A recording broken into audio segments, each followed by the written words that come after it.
Welcome to Politics Done Right. I'm Egberto Willis, your host. Good morning, Houston. Buenos dias, mis hermanos. Good morning, my brothers and sisters. Buenos dias, hermanos y hermanas. Anyhow, folks, I trust that everybody is doing fine today. Whether you're in your car or elsewhere, we're going to have a great program for you today. We have several subjects as usual, 3 subjects today, not 4 like yesterday, which we only got to 1. And you know what? I don't care if we don't get to 1, if what we're talking about, having folks tickling their fancy, saying, I want to hear more of this, saying that, you know what? Your voice is more important than any topic we could probably just choose. So anyway, folks, I want you to remember that this is a call-in show, 713-526-5738. Again, that number is 713-526-5738. I repeat ad nauseum, this is your show.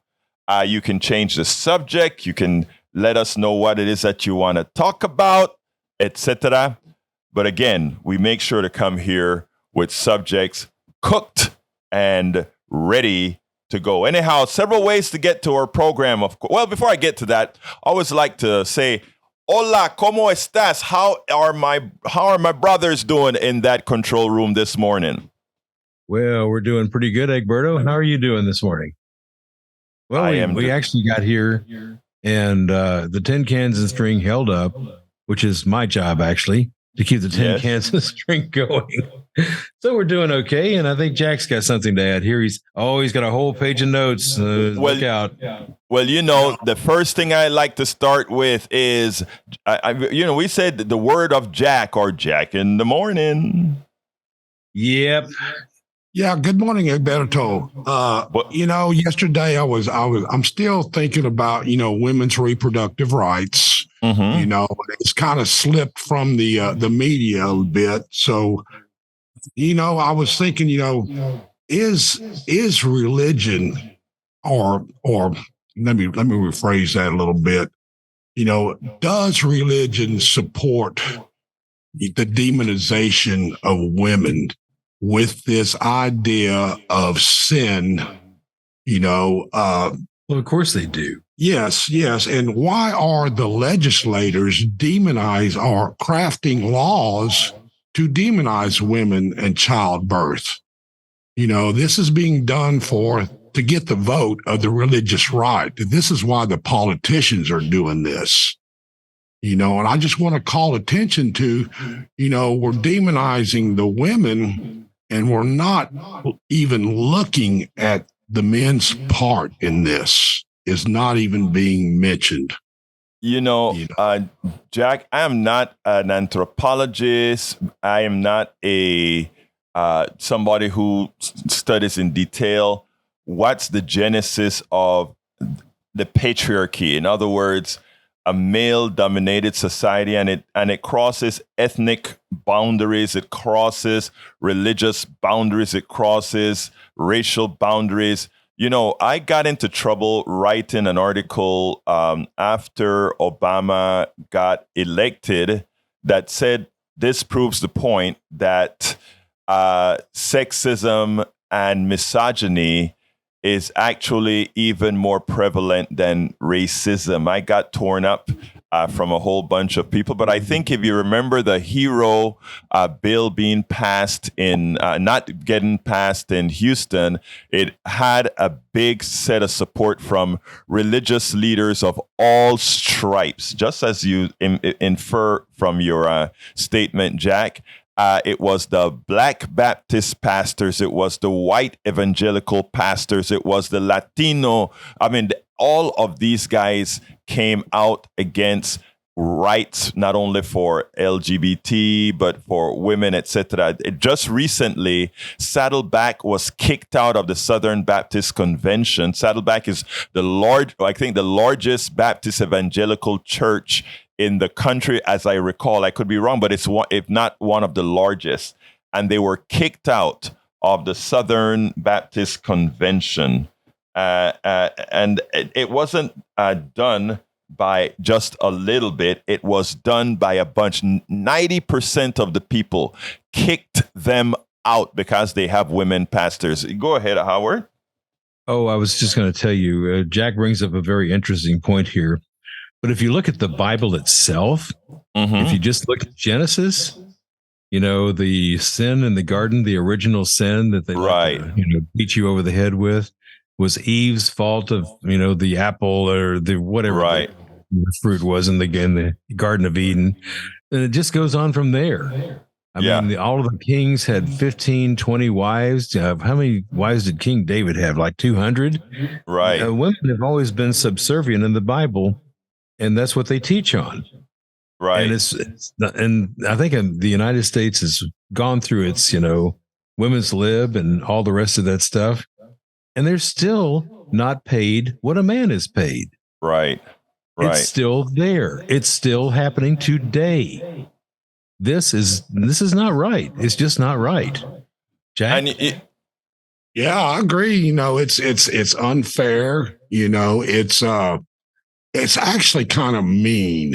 I see this as just arrogant meanness that a person is so much better than another than his complimenting gender. Because they do compliment the man, and we should be grateful for that. Well, most do. Hey, let's give the show back to Egberto. Yeah. Oh no, I love the start. I mean, I love the start. But you know what, guys? First of all, let me remind everybody that there are many ways to watch the program, see the program, hear the program. Please remember 90.1 FM on the dial. If you're in your car, you're listening, you'll probably know that already. 90.1 FM Houston. But you can stream the program live by downloading the TuneIn app from your Apple Store or your Android store, and just find in KPFT and listen to it every day and live, and listen to all the different great programs we have here, like Democracy Now! That's coming right after this program, like You Talk that comes after Democracy Now! Great program in here. You can also go to kpft.org, kpft.org. Just click that listen button and you can listen to us from your website, your phone, from your desktop, anything. But guess what else? You can watch the program live and see the videos that I prepare for you every night as well. Facebook.com/KPFT Houston, Facebook.com/KPFT Houston, and of course, watch live on YouTube by going to politicsdoneright.tv, politicsdoneright.tv. Please remember to give us a call at 713-526-5738. Again, that number is 713-526-5738, extension number 2. We get you on air right away. Love to hear from you. Yesterday, we had great, vibrant conversations from people from all facets of the ideological spectrum. Love to have that, because we are, in fact, one community. If you don't like the things that I'm saying, feel free to, first of all, call and tell me. My feelings won't get hurt. But you can also send me emails at kpft@politicsdoneright.com. That is kpft@politicsdoneright.com. I always love hearing from all of you out there. Before I get started, though, I want to go in tell you about a great thing that's happening here in Houston. The Peace and Justice Center is a great organization that does just what I said, peace and justice, right? But there's a peace camp that's coming up.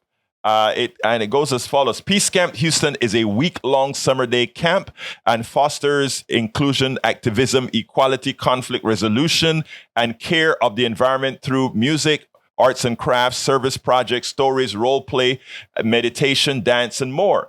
A session for grade 1 through 6 is scheduled for July 10th through 14th, and grade 7 through 12 are offered 2 sessions, July 17th through 21st and July 31st through August 4th. Scholarships are available. Fees should not stand in the way of any child's Peace Camp experience. Houston Peace and Justice Center sponsors Peace Camp. For details and to register for Peace Camp, please go to peacecamphouston.org, peacecamphouston.org, or go to hpjc.org, hpjc.org. Anyway, folks, we're going to continue with the program. Title of the show today is Mobilization if SCOTUS blocks student debt relief. Again, mobilization if the Supreme Court blocks the student debt relief. Liz Cheney gives advice to both Democrats and Republicans, and McCarthy fails. Again, anyhow, progressives are ready to mobilize if the Supreme Court blocks the student loans, but is Biden ready? I am not sure if Biden is ready. One hopes he is ready. Second topic is Liz Cheney made some comments recently that I think folks should heed. She speaks about, well, I won't say this because I don't like to speak disparagingly about folks, but she really knocks the people who are running right now as Republicans, and she wasn't very kind in the manner in which she did it. This woman, in as much as she's a very conservative person who I disagree with her ideology in its entirety, or most of it, I should say, because I think, we're proven much other.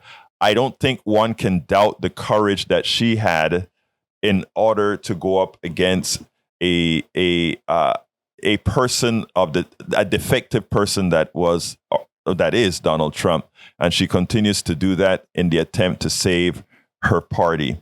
I think I am always one who believes that we should have not just two parties, but many parties. Whenever I come up with an idea, I want it to be wrangled, torn apart as best as it can, because that is the way ideas are improved. If I design something as an engineer, when something was designed, you always pass it to somebody else so that they can take those kinks out. You are flying an airplane. You don't want it to be one engineer who figures things out. You want it to be multiple engineers who can say, well, this would happen if we get a turbulence here. But by the way, suppose we get contrasting turbuli or what turbulences or whatever. We want to be able to fix against that. That's how you get good products, good things, good services, etc. You test it out. You get the opposition to test it out for you. And you know what? Ultimately, you coalesce in a good place. That's how I saw what Liz Cheney did as she came out and formed part of the panel that investigated January 6th. And she had some choice words to say. Of course, Kevin McCarthy is the complete opposite. Kevin McCarthy made the mistake a couple of days ago and said that, I don't know if Donald Trump is the best person to run. And before he could get out of the studio at CNBC, his phone was already ringing and he was already backtracking, talking about courage. Anyhow, the article that I want to reference today is one in the place that I love to read. I've also written a few articles for them there. Failure, Common Dreams, that is. commondreams.org. Failure isn't an option. Progressives plan to mobilize if Supreme Court blocks debt relief. A White House spokesperson on Tuesday would not say whether the Biden administration has an alternative plan to cancel student debt as borrowers and campaigners across the U.S. brace for a prepared to mobilize a Supreme Court ruling on the Education Department's pending relief program. Asked during a briefing if the White House has any contingency plans in place for a decision that blocks relief, Principal Deputy Press Secretary Olivia Dalton told reporters that the administration is very confident in its legal case and is not going to get ahead of what the Supreme Court's outcome is here. While we won't get ahead of the decision, we know that the stakes couldn't be higher for students, borrowers right now. Dalton added, certainly, we are watching along with millions of people who desperately need that student debt relief to see what the court will do here. The conservative-dominated Supreme Court is set to rule this week on a pair of cases challenging the legality of Biden administration debt relief program, which aims to use emergency authority under 2003 HEROES Act to cancel up to $20,000 in student loan debt for eligible borrowers. I'll stop there and give my commentary. There are many people who've been through college, yours truly as well. And in my latter years, when I became a U.S. resident, I was able to take out student loans, and it came as a blessing to finish my degree because, again, it's much more expensive in the United States than it is in Panama. And the thing about it is taking out a loan that you pay back is, it saved the day for me during college. Now, just to make it clear that this is not self-serving on my part, I paid off my student loan in its entirety, completely. I paid it completely back out of the jobs that I've had.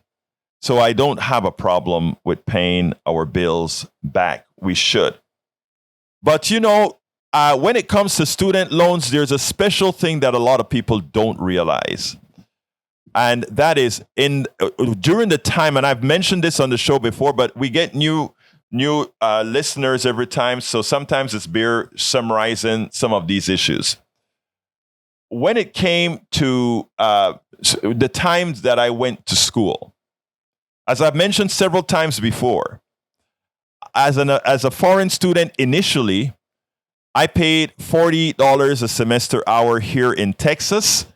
In-state tuition then was $4 an hour. So foreign students were required to pay 10 times the amount of student of per semester hour. That's understandable. A foreign student, their parents and their generations didn't pay taxes in Texas, etc. So it's understandable that that you pay a higher rate. That is understandable. But after I became an official Texas resident, got a green card and so forth, of course, and worked and paid taxes, etc., I did qualify for getting a student loan. I got the student loan and I paid it off in its entirety. But today's kids are going through a different thing. First of all, we have allowed throughout the United States for corporations to nickel and dime states, for states to give tax credits, tax rebates, pay less taxes for the commons, meaning schools and colleges, universities, etc. Schools, colleges, universities, high schools are the institutions that feed corporations. I want everybody to get this. Corporations are not doing our system any favors by paying taxes that go into the coffers of universities, that pay taxes that go into building roads, etc. They're not doing anybody any favors but themselves. Every corporation gets an educated workforce, whether that workforce is college educated, high school educated, or educated in some other fashion whatsoever. So whenever we start to carry water for these, talking about these students should pay their bills off, let's be fair. At the time, baby boomers and older Gen Xers went to the universities here in the state of Texas and in other states. Education was affordable because it was subsidized by state taxes, by federal taxes, etc. It was subsidized, rightfully so. In other words, everybody had a stake. As a human being, as a person, I have a stake in educating myself to make sure I am marketable. That's understandable. But corporations also have a stake in getting a population that they don't have to educate from scratch. In other words, when you go to work for a corporation that makes money passively for investors in that corporations, in other words, people sitting their butts down at a pool drinking their tea as their money work for them. No, not their money work for them, as you work for them, as you are their indentured servant, right? As it turns out, the corporation has a stake in your education because had they not gotten an educated person, they would have had to invest in educating that person. So I had been on several sides of this issues. After, like I said, whenever you have an idea, it's always good to bounce it off of many people so that you can hear the pros and cons. Building of responsibility is paying your bills off, bills responsibility. I agree. Being abused by two reasons. Being abused by misinformation, which many kids who get student loans today get misinformed. Now, granted, many kids abuse the student loans that they've gotten, but that's not the majority. That's not the plurality. Student loans many were urged to take student loans out. In fact, even our Wall Street folks have urged parents not to invest in their kids but invest in Wall Street purportedly for their future, and tell your students to get a loan. Even Wall Street was out there telling parents to tell their kids, we are not as a family going to educate you or help you with your education. We got to put away money for ourselves. We are individuals. That's what Wall Street was teaching the adults, and too many of them learned that.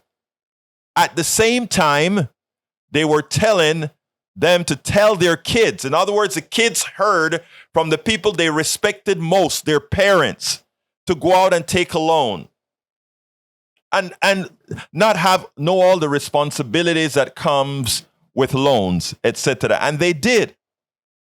And the corporations made a killing on these student loans. Let's learn a little bit about student loans and how these things worked. Purportedly, supposedly, a corporation or bank gives you a loan. They charge interest for a particular reason. One, to make a bit of profit for those who invested in that bank to loan the money out. And since there's some risk associated with it, that extra interest that you pay on those loans pay for the working of the operation of the bank. It pay for the small amount of people that would default on that loan, so that, it keeps the bank solvent, and the people who invested their money in the bank gets a little bit. But it moved on from there.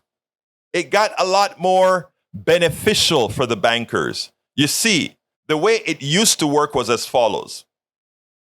United States government tells bankers, loan the money out. The bankers administer the loans.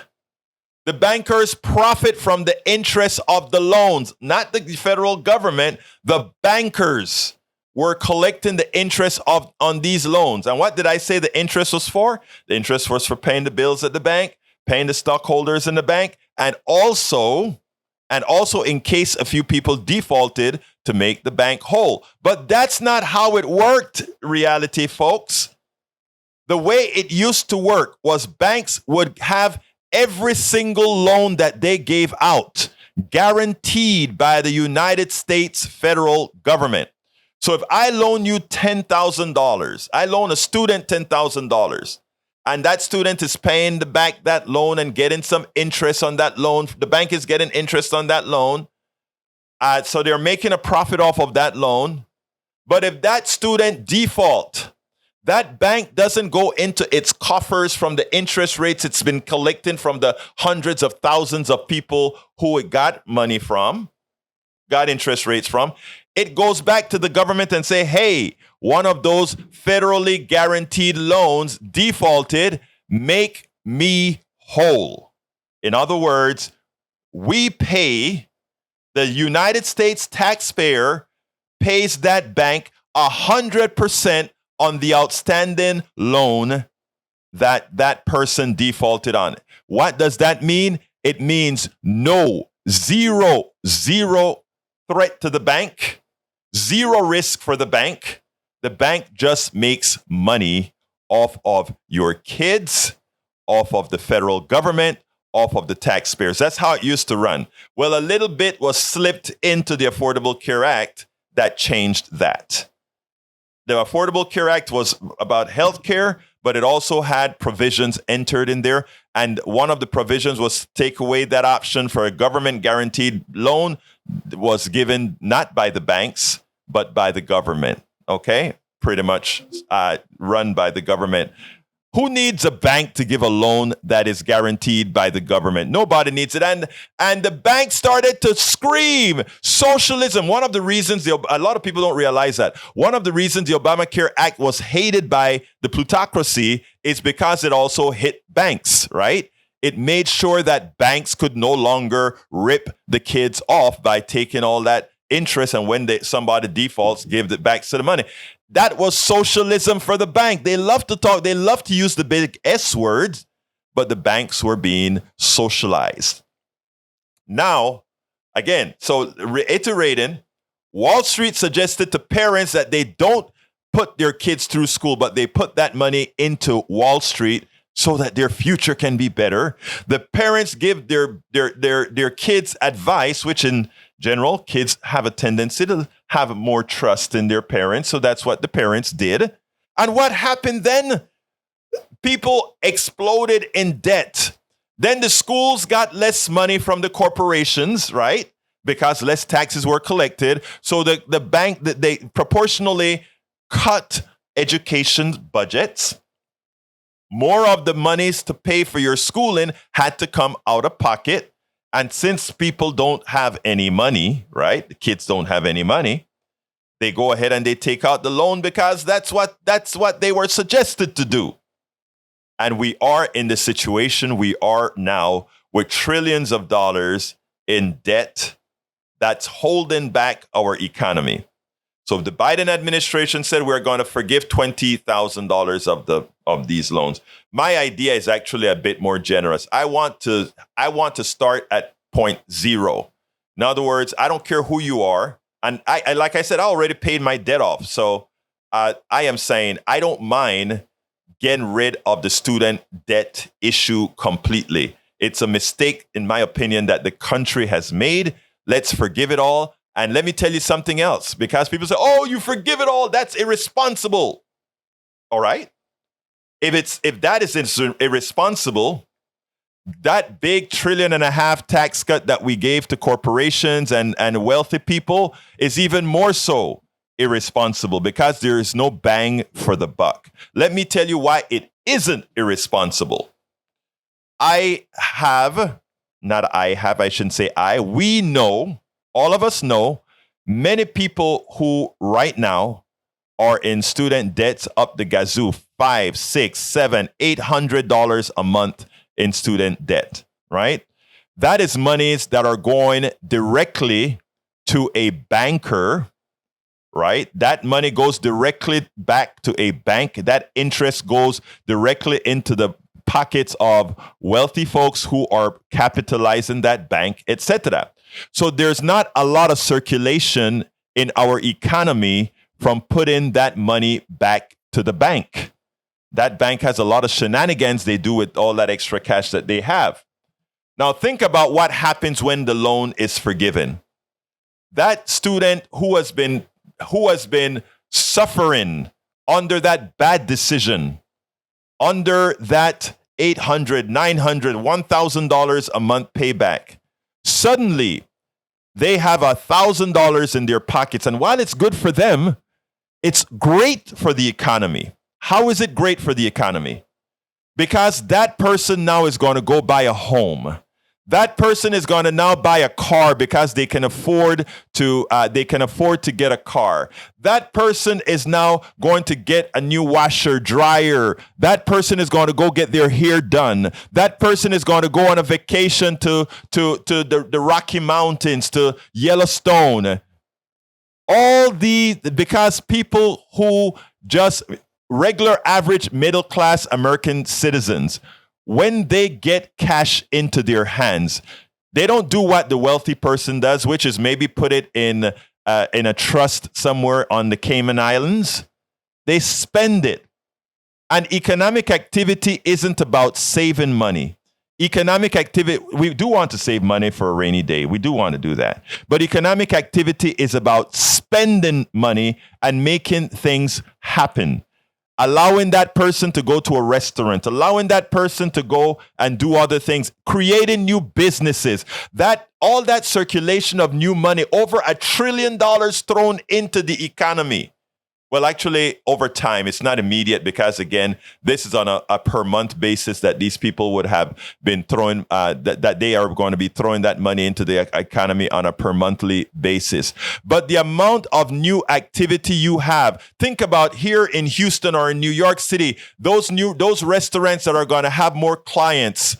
Think about those grocery stores that are going to send that will be able to stock more high-end products for people to buy because now they can afford it. It's great for everybody. Eric Hayes is in the chat right now. And Eric, I thought you were an accountant. Taxpayer hurt when the debt is forgiven. That's a complete lie. Don't let somebody know, my brother, that you are an accountant and make a statement like that, because that statement couldn't be further from the truth. Believe it or not, deficit spending actually creates a hell of an economic activity. And once you clean up that deficit, it actually shrinks the economy. That's Economics 101. Please check it out. But anyway, so there are a lot of great things that happens from forgiving student loans. And while maybe many will want to talk about there's a statement that people call the circumstances of creating the alternate circumstances, that somehow that is bad because it'll teach people not to pay their debts back. No, it doesn't. You can mitigate that. I think what's bad is this is incessant tax cut have meant that many in the corporate state feel entitled to these tax cuts, entitled to be given much more than they deserve. Let's go ahead and bring David into the conversation. David, you are on air. Yes, I have a million one things on my mind, but only let two out. First sure, all, talk. Yes. The perfect team, I think, that should run, that could run for office in the United States. The perfect team I can think of, Ocasio and Omar. Those two could be, I will vote, I would even campaign for them. That's what we need. The other thing is real simple, and that is, go ahead. No, go ahead, sir. I thought you were done, but go ahead. Okay. The other thing is, I'm trying to understand what is going on with the Democratic Party. Now, I'm neither Democrat or Republican, okay? But I'm looking at things, and it's like they almost want the Republicans in. They do things that are so crazy. I don't consider myself a political genius or strategist or anything like that, but they do things that seem like so backwards that it can't be a mistake. I'm done. Okay, let me tell you, stick with me, David. I don't want you to leave yet, if you can. It's not a mistake. And you are the questioning that you just gave with regards to the Democratic Party is apropos. Let me explain certain things with you. There are Republicans. There are right-wing Republicans. That's MAGA. There are moderate Republicans. There are moderate Democrats. And I like to call them moderate Democrats blue dogs, but they think they're less than they're a bit better than blue dog Democrats. And then there are progressive Democrats. Okay. The problem is the leadership of the Democratic Party right now is governed by the not by progressive, but by the moderate Democrats, which are nothing more than what I call from the past Republican light. Okay. When you talk about guys like Manchin or Sinema, these people don't really have democratic values. What they have are corporate values. And while Sinema and Manchin takes most of they take most of the spears for the bad Democrat, there are about 10 other ones as well. The reason why the Affordable Care Act isn't as good as it should have been is not because of Republicans. Republicans were going to look, the Affordable Care Act is a Republican policy. Okay, it's a Republican bill designed by the Heritage Foundation. They wanted a healthcare system that was based on the private sector insurance, and they got it. That's what Obama gave to them. Obama made the deal and said, I'll keep the private. Did you want to say something, David, before I finish? No. I was just saying that I remember that.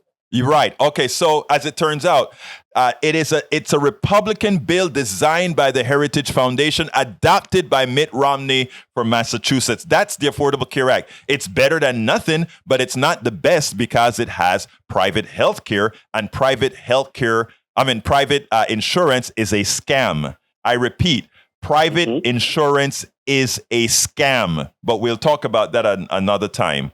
Okay, so now, Obama went ahead and said, okay, I'll adopt the Heritage Foundation paperwork.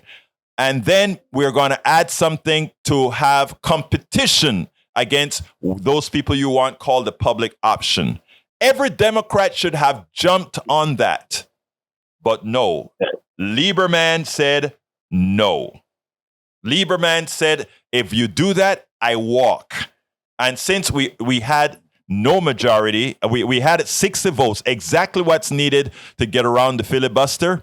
That's what occurred. Then Kennedy died, and we had to do some other fixes in the healthcare program using something called reconciliation. This all happened back in 2009, 2010. All right, so you are correct in noting that what's wrong with the Democrats, it's not what's wrong with the Democrats, it's what's wrong with the Democratic leadership. They are hostages to the plutocracy, to the oligarchy, to the corporatocracy as well. And what we have to do is extricate, David, we have to extricate those guys in the primaries. But to do that, we have to do what Howard is always on a soapbox about, and that is we got to vote, and vote them out. Anything else, David? That's it. I will listen to the show and continue to love it. Thank you so kindly for being here, my brother. All right. Anyway, folks, so student loans, for all those who believe student loan forgiveness, there's something wrong with it or it's bad, I can tell you categorically, I've listened to all the arguments. I've also at times wavered. But after putting it all together, I came to the conclusion again. Not only should we forgive $20,000 max worth of student loans, but we should forgive all of student loans. Some people are going to get off scot-free. Some people are going to win big time. But you know what? The corporations always win big time, and we still go buy their products. We still support them. So I don't mind that there isn't perfection in the way this stuff is done, but we need to get rid of student loans and have a different paradigm of getting our kids educated. Steve, come on into the conversation. Good morning, Alberto. Good morning, sir. This morning. What the radio allows me to do is use my imagination a little bit more. And when Jack was speaking this morning, I was thinking, well, that's Jack's endeavor. And I'm thinking, well, maybe Jack's The Fiddler on the Roof, which is like a movie or story if you get a chance to watch it. It's about poor and religious struggle against oppression and tradition. And a quick story about a guy's 3 daughters, and one tries to marry for love instead of for arranged marriage, and the next one wants to marry for love and outside of somebody outside of their circle, but still in the same religion. Then the next one wants to marry not only for love, but without the parents' permission or the father's permission. So just a struggle of women's rights and being oppressed and going against tradition. So thanks, Jack, for his endeavor. And I don't know, see the fiddler on the roof is what I'd say. Look, you know what? I can put that story into that context, and you know what? I like that third one, the one that says I am going to do things my way. I'm going to do things a different way, because you know what, Steve, you really, for us to make change, you have to make change, right? In other words, if you want things to change, you have got to start. You can't just say, well, things have always been this way. And too often in our country, that is what we say. It's always been like that. And if you look at it, that it's always been like that, this is what always like that means, Steve. It means that if there are a group of folks or a particular family that's been poor, that means you're relegated them to be poor forever. If you have a family that's been rich, you relegated them to be rich forever. If you have a family that's been struggling all along, that's what you're relegated in. Change is what's always required. Anything else, Steve, you want to add? Oh, no. Thanks for being there, Egbert. I appreciate it. Thank you so kindly for calling in, Steve. Thank you for your voice. All right, let's go to Johnny. Come on in, my dear brother, Johnny. What's the word of the day, Johnny? Look at my radio here. Go ahead, Johnny. Right, I'm hearing. Okay, it stopped. Anyway, speaking of imagination, that your previous caller just mentioned, yeah, thinking outside the box. So, what does that mean in terms of the subject at hand? Here was my proposal years ago when I was trying to convince people about how we should attack the problem with student loans. The way to sell that is to appeal to the older folks who have already paid their loans or who are still paying their loans. We have a retroactivity feature. So not only do we pay off all the loans for current young people in college, we also go back in time, let's say back to 1982, because 1980-81 was when Ronald Reagan pretty much destroyed the concept as we knew it back then. So you go back to 1982 or 1985 for people who enrolled in college back then, and if their loans are paid off, fine. You look at the numbers, the amount of money they paid, and you give them a percentage of that, maybe 50 or 60% of that money outright with their tax refund. You know, Johnny, you remember I told you that sometimes it's always great to put voices out there and put your ideas out there because you just may get you just improve on the idea. I think that is such a smart thing to do in the form of a rebate, in the form of not a rebate, because a rebate is in the form of a give back for people who've already paid. And the thing about it is what people don't, we are so constrained in the way we think about an economy as opposed to we think about economy from a moral perspective instead of from a practical economic perspective only, right? In other words, if you listen to a lot of the stuff one of our good friends of the show, Eric, is talking about, he's railing against giving back for student loans. I mean, there's this punitive thing that guys like Eric believe on. You took the loan out, pay it back, they're always punitive with us, the individuals.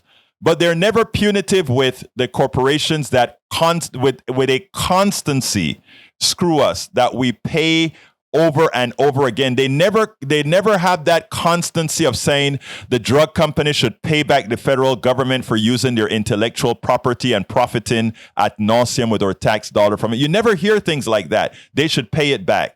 Right now, I'm saying, okay, if we're not going to ask corporations to give back a lot of the profits, the portion of the profits that should be relegated to the public sector inventing these drugs, if you're not going to ask for that, then we shouldn't really feel too badly if we find a non-inflationary way, and there's a way to do it, of giving money to people. There's this stuff called basic income that we want to give the poor people to bring them up to a standard that allows them to live.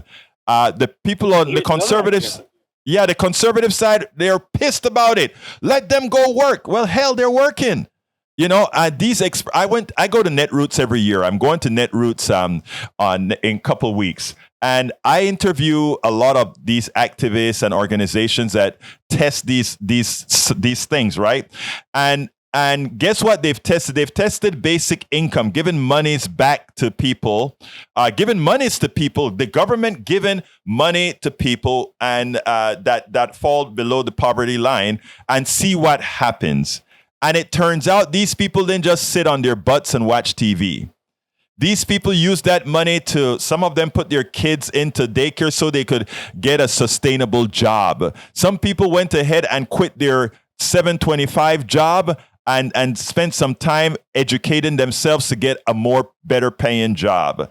I mean, there were so many things that basic income did for people. And it's because the right has a tendency to look down at humanity as if humanity is bad. Progressive look up at humanity and say that we are basically good if we are allowed to be good, if we don't have to steal and cheat to survive. The reason violence is more prevalent within the poor is because of the survival nature of humanity, right? You give people what they need. You make sure people are able to get what they need. Crime rates fall. And then at that point, the crime rates are usually relegated to the psychopaths. And who are the psychopaths? We know who they are. Go ahead, Johnny. Yeah, Ronald Reagan and Mitt Romney and Donald Trump. Right. These are the guys. I'm glad you said Mitt Romney. Mitt Romney is a person of stature. Mitt Romney was a corporate raider that caused the death of more people than you could imagine. When those people lost their jobs because they took the monies out of corporations, right? In other words, look at what they did to Toys R Us. Go ahead, yes. Their retirement money. He should be in goddamn prison. He should be. But it's legal. What he did was legal. And let me digress a minute here, folks, because I want folks to understand when you have somebody like Eric in the chat room defending these guys, I want to let you know what these guys do. Toys R Us was a good running corporation, right? A venture capitalist, what I call vulture capitalist, goes in. Toys R Us has assets. It has buildings. It has a lot of assets. These guys borrow against the assets. The company is now flushed with monies. They give their investors the monies that they've gotten from these loans. They give the corporate executives the monies they got from these loans that they got because Toys R Us could be made. Because Toys R Us has assets, they could take that money from the bank. The bank would loan against these assets. The idea being that with the cash flow of the company, they would pay back those loans after the company was raided by the vulture capitalists. That's how capitalism works. Now, and his college buddy. Let me finish this one, Johnny. Johnny, let me finish this statement. Johnny. Yeah, Johnny, let me finish this and then I promise I come back to you because it's important. Because a lot of people look at what these guys do as if it takes a lot of intelligence to do or they're doing something for the economy. No, these vulture capitalists extract monies out of corporations that generated these assets many years over. And then they take that money, free money. So when we have Eric talking about student loans getting away with $20,000, that's peanuts compared to what our system allows the vulture capitalists to do. Go ahead, Johnny. Yeah, so Steve Mnuchin and his college buddy, they took the same tack with Sears. And by the way, here's another idea. We should call that feature that I brought up, that retroactivity feature in the loan program, we should call it educational reparations. Thank you. The Republican Party. Thank you.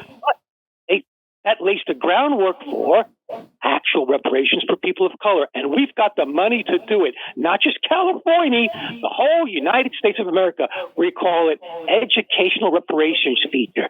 And they'll say, what's educational reparations? Hey, Johnny, you must sit down at your house just doing things. Oh, I stepped over you. Sorry. I stepped over you. I didn't hear you. But anyway, you must stay home and do a lot of thinking. But by the way, I like some of those concepts that you're talking about. Love some of those concepts you're talking about. Anyhow, Johnny, anything else you need to say real quickly? Because I got a video that I want to show, at least one video. I haven't showed a video in the last 2 times. Okay, Egberto, just remember, educational reparations, that's what we should call that retroactivity feature of our loan program. We'll call it Egberto and Johnny's loan buyback. All right, I like that. Egberto and Johnny's loan buyback. Thank you, brother. You have a great rest of your day, okay? All right.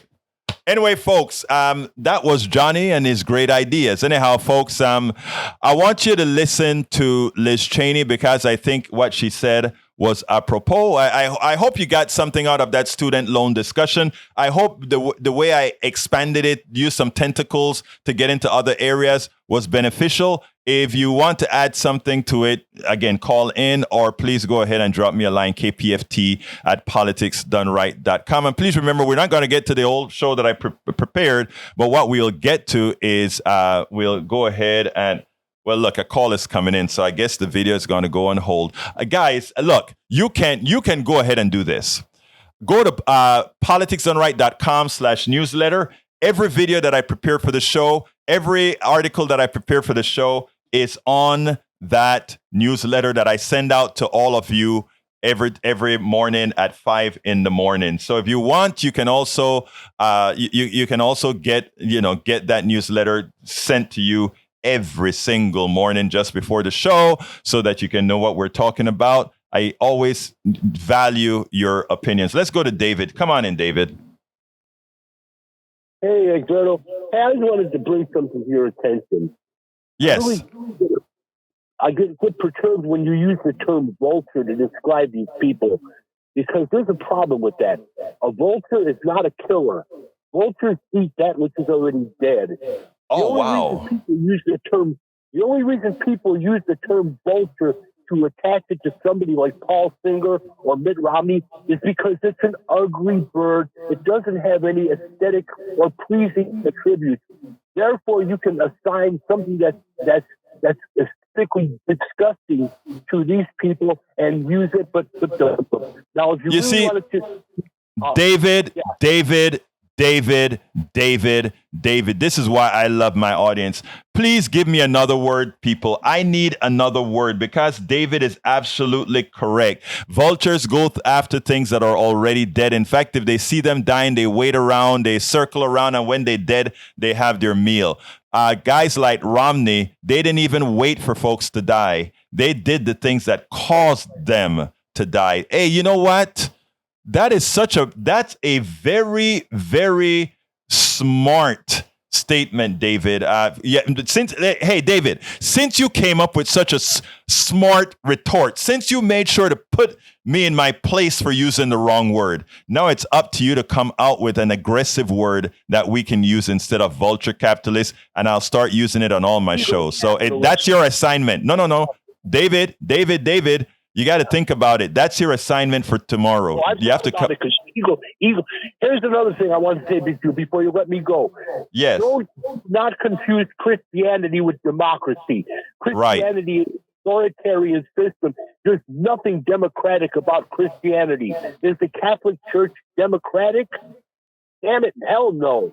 It's not. No, I just saw this thing on a blog on my phone this morning. The vice president of Liberty University is plugging Hitler just to get rid of woke. This guy named you need to check that out. To find it, it's still on the I'm not sure. Hey, David, don't you do emails, brother? I don't do a whole lot of stuff when it comes to tech. Okay, no problem. Because what I want people to do is, whenever you have ideas or so, drop me a line, because I have so many things going on. If I can't write and do all this stuff that they say, but I like to digest the stuff that people give. Anybody have ideas, all these kind of things, drop me a line at kpft@politicsdoneright.com. kpft@politicsdoneright.com. And again, guys, remember, I'm not going to get to the videos today, but you can see the videos and you can read the articles, etc. at the newsletter that I send out every day. You can read the newsletter online at politicsdoneright.com/newsletter. politicsdoneright.com/newsletter. Thank you so kindly for calling in, David. And let's throw this stuff to Dr. Howard. Egberto, they were talking about Mitt Romney and the evil capitalist schemes that he came up with. Yes, sir. This is a prime example of what karma will do for you. Now, he ran up against Obama, and Obama at that particular time was very unpopular. His poll numbers were almost nothing. And Mitt Romney looked very presidential. He looked, he spoke very presidentially, but yet he lost. Yes. Because he was a venture capitalist, as you say, or vulture capitalist. Well, then again, but he raided all these companies, put all these people out of work. Some of them did commit suicide. He killed people. Yes. So he really, really, really, really wanted to be president, but he really, really didn't get it. So there you go. That was great. Well, when he didn't win, it's like, okay, well, Mitt, look at what you did. Look at your past. This is retribution for it. It does happen in this lifetime sometimes. So that's really all I had to add. Jack, anything you got to say? Yeah, I'll say hang in there, women, and fight like a girl.